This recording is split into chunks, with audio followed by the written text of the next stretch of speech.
وجبة المستعجلين، الوجبة كاملة كله في الكيس، الرز والخضار والفرخة من غير وقفة مطبخ كتير ولا مواعين. بس في الأول حضري الخضار اللي بتحبيه، كوسة، طماطم، جزر، بصل، فلفل.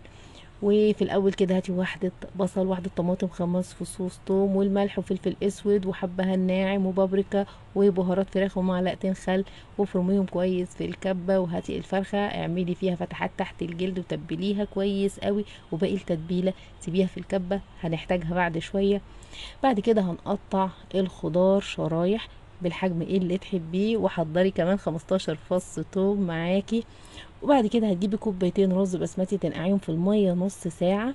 بعد كده هنجيب التتبيلة ونزود عليها كوباية مية، وهنحتاج كوباية مية كمان، يعني كده معانا كوبايتين مية مع التتبيلة مع رشة كركم وفلفل اسود وحبهان و5 وحدات قرنفل.